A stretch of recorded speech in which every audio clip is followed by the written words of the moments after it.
जय हिंद। नमस्कार, मैं अमन कुमार पांडे आप लोगों को ब्राइट पब्लिकेशन के यूट्यूब चैनल पर बहुत बहुत स्वागत करता हूं और आशा करता हूं कि आप लोग इस चैनल को सब्सक्राइब कर चुके होंगे। यदि आप में से कोई भी अभी तक इस चैनल को सब्सक्राइब नहीं किए हैं तो चैनल को सब्सक्राइब कर लेंगे और बेल आइकन भी प्रेस कर लेंगे। ठीक है, चलिए आज हम लोग आते हैं क्लास 6 के प्रश्नावली 3.2 के जितने भी क्वेश्चन है उसको हम लोग अच्छे से इस वीडियो में समझेंगे और सभी क्वेश्चन को अच्छे से सॉल्व करेंगे। तो चलिए आइए हम लोग समझते हैं और बनाते हैं क्वेश्चन पर। तो क्वेश्चन नंबर 1 है कि विभाजिता की जांच के नियमों का प्रयोग करते हुए पता कीजिए कि निम्नलिखित संख्याओं में कौन सी संख्या 2 से, 3 से, 4 से, 6 से, 7 से, 8 से, 9 से, 10 से और 11 से विभाजित है। सिर्फ हाँ या नहीं में जवाब दें। ठीक है, देखिए विभाजिता के नियम पहले हम लोग समझेंगे, जानेंगे कि विभाजिता का नियम क्या है, कौन से नंबर से कितना नंबर कैसे रहेगा तो विभाजित होगा। ठीक है, तो आइए हम उसको समझते हैं। देखिए 2 से विभाजिता का नियम हम यहाँ पर बताते हैं कि 2 से विभाजिता का नियम, 2 से विभाजिता का नियम, 2 से विभाजिता का नियम यही है कि किसी भी संख्या के इकाई स्थान पर, इकाई स्थान पर 0, 2, 4, 6, 8 रहे तो वह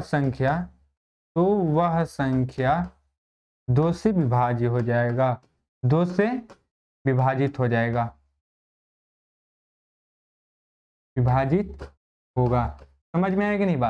बात समझ में आया कि नहीं? देखिए बात यह है 2 से विभाजिता का नियम यही है कि किसी भी संख्या के इकाई स्थान पर, यानी इकाई दहाई सैकड़ा हम काउंट करते हैं ना, तो इकाई स्थान पर सम संख्या होना चाहिए। कहने का मतलब है सम संख्या, यानी 2, 0, 2, 4, 6, 8 ये संख्या रहेंगे, वो संख्या 2 से क्या हो जाएंगे? विभाजित हो जाएंगे। आइए एक दो एग्जाम्पल लेकर हम समझाते हैं आप लोगों को। जैसे 12 इकाई स्थान पर 2 है, ये 2 से विभाजित हो जाएगा। 15 इकाई स्थान पर 5 है, ये 2 से विभाजित नहीं होगा, ये हो जाएगा। 18 इकाई स्थान पर 8 है, 2 से विभाजिट हो जाएगा। 20 इकाई स्थान पर 0 है, 2 से विभाजित हो जाएगा। 14 इकाई स्थान पर 4 है तो ये 2 से विभाजित हो जाएगा। समझ में आया कि नहीं? 672 2 से विभाजित हो जाएगा। 8774 ये भी 2 से विभाजित हो जाएगा। अब तो समझ में आ गया, क्लियर है? चलिए 2 से विभाजिता के नियम आप लोग लिख सकते हैं। उसके बाद है 3 से विभाजिता का नियम। 3 से विभाजिता का नियम, 3 से विभाजिता का नियम, 3 से विभाजिता का नियम आप लोग ध्यान से समझेंगे। हम लिख रहे हैं, ध्यान से लिख लीजिएगा और समझ लीजिएगा। जो भी संख्या दिया रहेगा, जितनी भी संख्या दी रहेंगी, इस संख्याओं का योग करने पर वो 3 से यदि विभाजित हो जा रहा है तो वो संख्या 3 से कट जाएंगे। जो संख्या दी हुई संख्या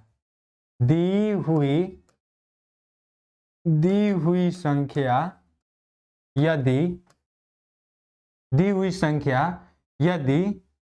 दी हुई संख्याओं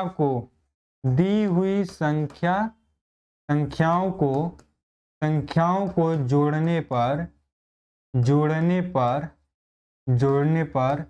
प्राप्त योगफल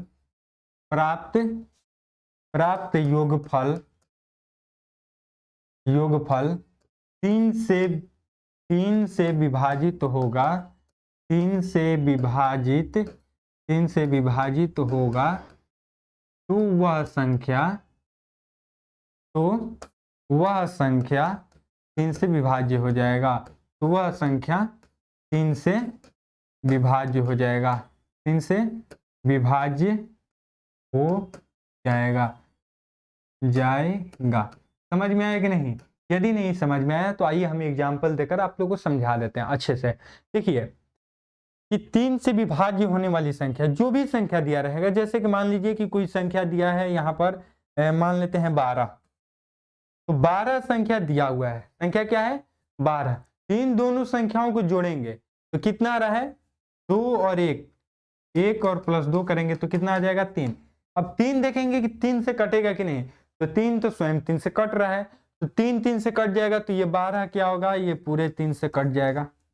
समझ में आया कि नहीं। अब देखिए आगे आते हैं, जैसे मान लीजिए कि 132 है, तो 132 को हम पता करेंगे कि ये 3 से कटेगा कि नहीं। ठीक है, तो आइए देखिए क्या करेंगे, सभी संख्या को जोड़िए। क्या है 1 + 3 + 2 जोड़ देंगे तो क्या हो जाएगा, 3 1 4 और 4 और 2 6 आ रहा है, तो 6 3 से कटेगा, तो 6 3 से कट जाएगा। तो जब उसका योग पूरे से कट जाएगा तो ये 132 है ना, ये भी 3 से कट जाएगा। अब समझ में आया कि नहीं, समझ में आ गया। 2 से विभाजिता के नियम हम लिखवा दिए, 3 से विभाजिता के नियम हम लिखवा दिए। चलिए, तो आप लोगों को समझ में आ गया होगा ये दोनों बातें। चलिए, जिनको लिखना है लिख लीजिएगा। चलिए, अब आते हैं 4 से विभाजिता के नियम। तो जो 4 से विभाजिता के नियम ज्यादा नहीं है कि इकाई और दहाई के अंक 4 से कटेंगे तो 4 से कट जाएंगे। जैसे मान लीजिए कि 432 है, तो ये देखिए ये 32 4 से कट जाएंगे, तो ये भी 4 से कट जाएंगे। 5 से विभाजिता के नियम, तो संख्या के इकाई स्थान पर, संख्या के इकाई स्थान पर 0 हो और 5 हो, तो वो 5 से क्या हो जाएगा, विभाजित हो जाएगा। समझ में आया कि नहीं। जो उसके बाद 6 से विभाजिता के नियम है, तो जो संख्या 2 से और 3 से कट जाएगा वो 6 से कट जाएगा। ठीक है, चलिए उसके बाद 7 से विभाजिता का नियम नहीं है।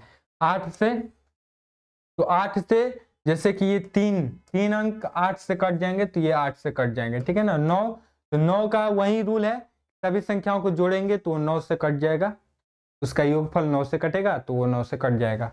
10 और 11 ऐसा ही है। चलिए, 11 और 7 का आप लोग अभी नहीं ध्यान दीजिए, जितना है उतना बता दिए, ध्यान दीजिए और आप लोग बना सकते हैं। जैसे आइए एग्जाम्पल में 124, तो 124 देखिए 2 से कटेगा, 2 से कट जाएगा। क्यों, क्योंकि इकाई स्थान पर 4 है तो 2 से, हाँ। 286 है, 2 से कट जाएगा, इकाई स्थान पर 6 है तो हाँ। 546 2 से कट जाएगा, हाँ। 15,864 2 से कटेगा, हाँ। ये इसके बाद है कि 4,28,428 ये भी कट जाएगा, क्योंकि इकाई स्थान पर सम संख्या है। ये देखिए कि ये 3,33,333 है, तो ये नहीं कटेगा, क्योंकि इकाई स्थान पर विषम संख्या है। इकाई स्थान पर 4 है तो ये भी 2 से कट जाएगा। इकाई स्थान पर विषम संख्या, ये 2 से नहीं कटेगा। इकाई स्थान पर 0 है तो ये 2 से कट जाएगा। समझ में आया कि नहीं। 2 से सभी संख्या कट गए, जो जो कटने वाले थे कट गए। अब देखिए 3 से कौन कौन सी संख्या कटेंगे, तो कैसे जांच करेंगे, तो सभी को जोड़िए। 4 और 2 जोड़िएगा तो 6 और 6 1 7, 7 3 से कटेगा नहीं, ये 3 से नहीं कटेगा। समझ में आया कि नहीं। तो इसी तरह से सभी संख्याओं को हम बता चुके हैं और आप लोग जांच कर सकते हैं। ठीक है, चलिए आगे बढ़ते हैं क्वेश्चन नंबर 2 पर। क्वेश्चन नंबर 2 है कि विभाज्य की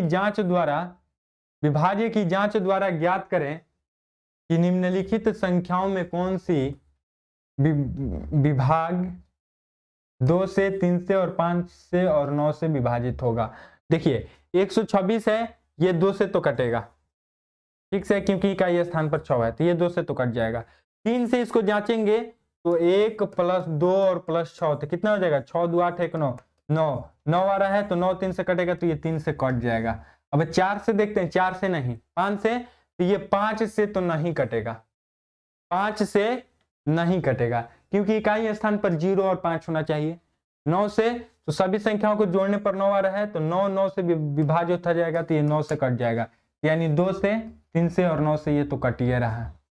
समझ में आया कि नहीं। अब देखिए कि 990 देख लेते हैं। ये 990 इकाई स्थान पर 0 है, ये तो 2 से विभाजित हो जाएगा। अब जोड़ेंगे तो 9 और +9 18, 18 और 0 18 हो जाएगा, तो 18 3 से कटेगा, तो हाँ, तो ये 3 से विभाजित हो जाएगा, 3 से भी कटेगा। उसके बाद 5 से, तो अंत में 0 है, ये 5 से भी कटेगा। उसके बाद आते हैं 9 से देखते हैं, तो 9 और +9 जोड़ देंगे, 9 + 9 + 0 तारा 18, 18 9 से कटेगा, तो हाँ ये भी कट जाएगा 18 से, तो 2 से 3 से 5 से और 9 से कटेगा। समझ में आ गया। इसी तरह से सभी को हम लोग जांच करेंगे, विभाजिता के नियम आप लोग को बता चुके हैं। चलिए अब आते हैं 3 नंबर क्वेश्चन पे। क्वेश्चन नंबर 3 है कि विभाज्य को विभाज्य को विधि द्वारा बताएं कि कौन सी संख्या 4 से और 8 से विभाज्य है। देखिए ये संख्या 12 है गाएं दाएं पर, तो ये तो 4 से विभाज्य है। अब देखिए कि तीसरा भी देखना है, 512 4 से कट जा रहा है, तो ये भी 8 से विभाज्य है। उसी तरह से ये नहीं है, ये 4 से नहीं है, जब ये 4 से है ही नहीं तो ये 8 से भी नहीं होगा, ध्यान दीजिएगा। अब ये देखिए कि ये 96 है, तो 4 से कट जाएगा, 96 4 से कट जाएगा, 96 को 4 से भाग देकर देख लीजिएगा, तो 4 दूनी 8 और 1 6, तो 24 चौका 96, तो ये कट जाएगा, और ये 8 से भी कटेगा, 12 8 96। ये देखिए 4 से कटेगा और ये 8 से नहीं कटेगा, क्योंकि 540 जो है ये 8 से नहीं कटेगा, इसलिए ये 8 से नहीं कटेगा। 84 ये 4 से कट जाएगा और 8 से नहीं कटेगा, 12 है तो ये 4 से कटेगा, 8 से नहीं कटेगा। समझ में आया कि नहीं? चलिए आगे बढ़ते हैं 4 नंबर क्वेश्चन पे। क्वेश्चन नंबर 4 है कि निम्न संख्याओं की 6 से विभाज्यता की जांच करें। निम्न संख्या जो दिया गया है इसमें 6 से विभाज्यता की जांच करना है, 6 से विभाज्य है कि नहीं ये जांच करना है। तो देखिए 6 से विभाज्यता का कैसे हम लोग जांच करेंगे, तो देख लीजिए कि ये फर्स्ट नंबर बात, तो 2 से और 3 से कट रहा है कि नहीं। 3 से तो ये कट रहा है कि जब जोड़ देंगे तीनों को तो ये 3 से कट रहा है, लेकिन इकाई स्थान पर विषम संख्या है, ये तो 2 से नहीं कटेगा। जब ये 2 से नहीं कटेगा और 2 और 3 से कटता, दोनों से विभाज्य होता, तभी ये 6 से विभाज्य होता है। लेकिन ये तो 2 से कट ही नहीं रहा है, केवल 3 से कट रहा है, तो ये 6 से विभाज्य नहीं है। समझ में आया कि नहीं? चलिए उसी तरह से यहाँ पर देखिए कि ये 0 है, तो ये तो 2 से विभाज्य हो जाएगा। अब देखिए कि 3 से विभाज्य हो रहा है कि नहीं, तो जोड़िए 6 + 3 + 9 + 2 + 1 + 0, तो ये क्या हो जाएगा 6 3 9 9 और +9 18 18 2 20 1 21, 21 3 से विभाज्य हो जाएगा। 21 3 से भी कटेगा, तो ये दोनों संख्याओं से क्या है विभाज्य है, ये 6 से विभाज्य है। ठीक है ना? समझ में आया कि नहीं? इसी तरह से जांच कर लेंगे। समझ में आ गया? चलिए 5 नंबर क्वेश्चन पर आते हैं। क्वेश्चन नंबर 5 है कि निम्न में कौन सा कथन सत्य है। कौन सा कथन सत्य है ये हम लोग को बताना है। बोल रहे हैं कि यदि कोई संख्या 3 से विभाज्य है तो वह 9 से विभाज्य है होगी। तो ये कैसी संख्या है? गलत बात है, क्योंकि देखिए 6 ऐसी संख्या है कि 6 को यदि ये विभाज्य करेंगे तो ये 3 से कट जाएगा, लेकिन 9 से कटेगा नहीं कटेगा। चलिए अब कुछ बच्चे बोलेंगे कि 9 से बड़ा संख्या लीजिए, तो चलिए देखते हैं 12 12 तो 3 से कट जाएगा, लेकिन 9 से कटेगा नहीं कटेगा, तो इसलिए ये इसका कथन क्या है? असत्य है। समझ में आया कि नहीं? चलिए सेकंड नंबर क्वेश्चन है, यदि कोई संख्या 9 से विभाज्य होती है वह 3 और 6 दोनों से विभाज्य होगी, ये कथन सत्य है। जो संख्या 9 से विभाज्य हो जाएगी वो तो 3 से होगी ही और 6 से भी हो जाएगी। ठीक है ना? चलिए आगे बढ़ते हैं।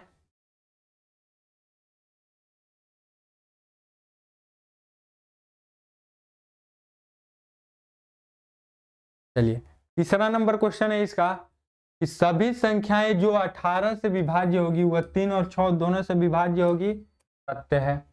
यदि संख्याएं जो 8 से विभाज्य है 4 से विभाज्य होगी, ये भी सत्य है कि जो 8 से हो जाएगा वो 4 से हो जाएगा। जैसे कि 8 का कोई भी ले लीजिए, 8 16 8 चौका 32 24 46, कोई भी संख्या ये 4 से विभाज्य हो जाएगा।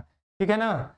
चलिए 5 नंबर क्वेश्चन है इसका कि जो संख्या 9 और 10 दोनों से विभाज्य होगी वो 90 से विभाज्य होंगे, ये सत्य हो। ठीक है ना? ये होगा सत्य है। चलिए इसके आगे आते हैं 6 नंबर क्वेश्चन।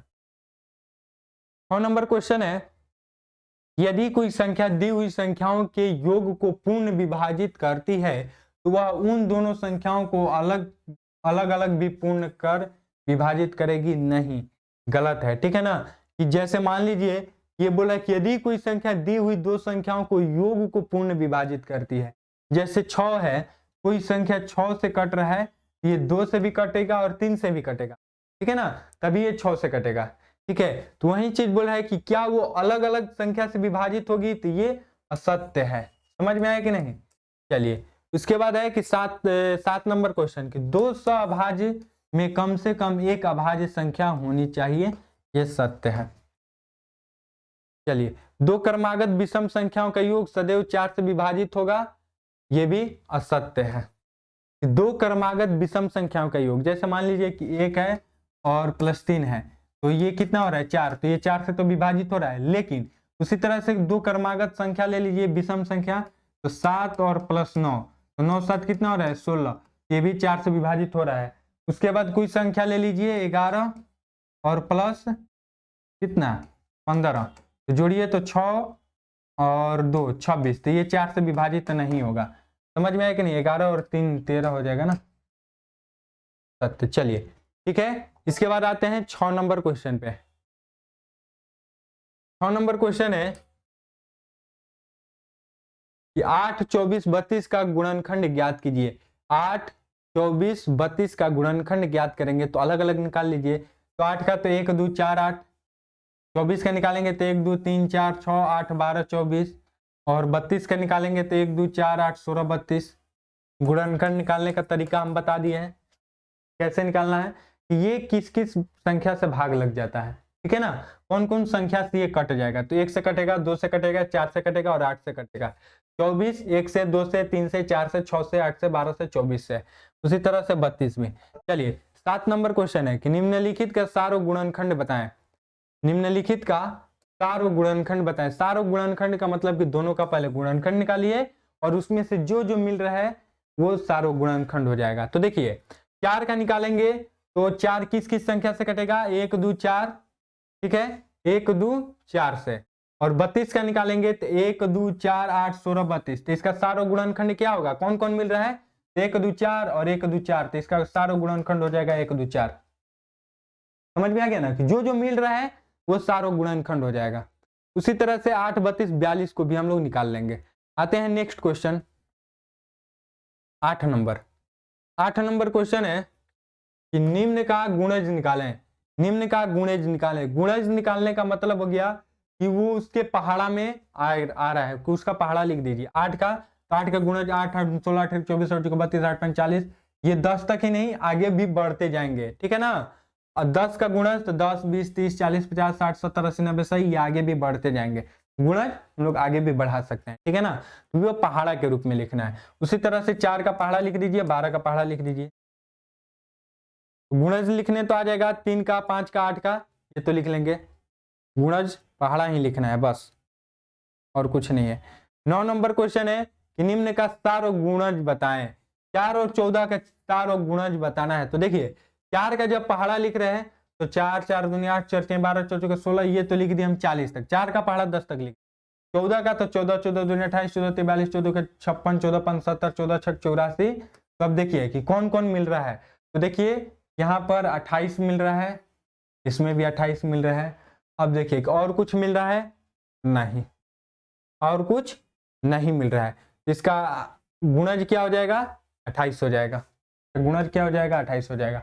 आगे बढ़ते जाइएगा तो ये हो जाएगा 44, आगे बढ़िएगा तो 56 और 56 मिल जाएगा। 28 और 56 इसका गुणज हो जाएगा। तो सारे गुणज यानी जो दोनों में मिले, जो दोनों में मिले। उसी तरह से बी नंबर क्वेश्चन है इसका 8 और 24। 8 और 24 में देख लीजिए, 8 का गुणज लिख लीजिए। 8 का गुणज लिखिएगा तो ये हो जाएगा 80 तक, और 24 का तो 24 24 48 24 या 72 24 चौका 98। तो अब देखिए क्या क्या मिल रहा है, 24 मिल रहा है, इसमें भी 48 है, इसमें भी 48 है, इसमें भी 72 है, इसमें भी 72 है, और इसमें भी 96 आ जाएगा। आगे कीजिएगा तो 12 8 96 आएगा, इसमें भी 96 है। तो 24 48 72 96 और आगे भी बढ़ सकते हैं सारों गुणनखंड, इसका आंसर हो जाएगा। समझ में आया कि नहीं। उसी तरह से 6 21 और 27 का आप लोग निकाल लीजिएगा। अब आते हैं 10 नंबर क्वेश्चन पर। 10 नंबर क्वेश्चन है कि निम्नलिखित का अभाज्य गुणनखंड ज्ञात करें। निम्नलिखित का अभाज्य गुणनखंड ज्ञात करना है। ध्यान से समझिएगा, अभाज्य गुणनखंड ज्ञात करना है। आइए एक हम आप लोग को समझाते हैं। जैसे ये है 540। 540 देखिए, अभाज्य गुणनखंड निकालने से पहले हम लोग को पता होना चाहिए, आप लोग को पता होना चाहिए कि 2 से विभाजिता का नियम, 3 से विभाजिता का नियम, 4 से विभाजिता का नियम, संख्याओं का विभाजिता का नियम आप लोग को पहले पता होना चाहिए। जैसे ये 540 है, अब हम पूछेंगे कि ये 2 से विभाजित होगा कि नहीं, तो आप लोग को अपने माइंड में होना चाहिए कि ये 2 से कटेगा कि नहीं। तो ये आप लोग को विभाजिता का रूल याद होना चाहिए। तो अंत में 0 है, ये 2 से कट जाएगा तो कटा दीजिए। तो 2 एकम 2, 7 दूनी 14 और 0, फिर 2 से कटेगा, ये हो जाएगा 8 दूनी 16 और 85। अब देखिए कि ये 2 से नहीं कटेगा, क्योंकि अंत में 5 आ गया है। तो अंत में 5 आ गया है तो ये किस किस संख्या से कटेगा, तो सिर्फ 5 से कटेगा। तो ये कटाइए, तो 5 एकम 5, 5 7 35, 17 5 85। 17 एक खुद अभाज्य संख्या है, ये नहीं कटेगा, तो अब इतना ही हो जाएगा। इसका अभाज्य गुणनखंड क्या हो जाएगा, 540 का अभाज्य गुणनखंड क्या हो जाएगा, 2 गुने 2 गुने 3 गुने 5 गुने 17, यही अभाज्य गुणनखंड हो जाएगा। समझ में आया कि नहीं? सॉरी, हमने कुछ यहाँ पर गलती कर दी है, ठीक है। आइए फिर से निकाल देते हैं। 540 का यहाँ पर गलती हो चुका था, 2 तो 2 दूनी का 4 होता है ना, तो 270। ये कटेगा 2 तो 135 हो जाएगा। फिर ये कटेगा 3 से तो 45, फिर ये 3 से जाएगा तो ये किससे होगा, तो 15, ये देखिए 3 से ये 5 हो जाएगा, और ये होगा इसका अभाज्य गुणनखंड। समझ में आ गया? चलिए आगे वाला बताते हैं। 450 का अभाज्य गुणनखंड बता देते हैं। चलिए, अंत में 0 है, 2 से कटेगा, 2 से कटाइए, तो 2 दूनी का 4, 2 दूनी का 4, 2 5 10। अब देखिए ये तो 2 से नहीं कटेगा, क्योंकि अंत में तो 0 नहीं है और कोई भी सम संख्या नहीं है कि इसके इकाई स्थान पर। तो अब देखिए कि ये 3 से कटेगा नहीं, तो 3 से कैसे जांच करेंगे, तो सभी को जोड़िए, तो 2 2 4, 2 और 2 जोड़ेंगे तो 4, और 4 और 5 जोड़ेंगे तो 9, 4 5 9, 9 3 से कट जाएगा, हाँ तो ये भी संख्या 3 से कट जाएगी, तो ये कटा देते हैं। 3 7 21, तो 3 5 15, 75 तिया 225 हो जाएगा, ठीक है। अब देखिए ये जोड़िए, 7 और 5 जोड़िएगा तो 12, 3 से कट जाएगा, तो ये भी 3 से कटेगा, तो 25 3 75। 2 और 5 जोड़िएगा तो 7 आ रहा है, तो 3 से नहीं कटेगा, तो ये संख्या 3 से नहीं कटेगा।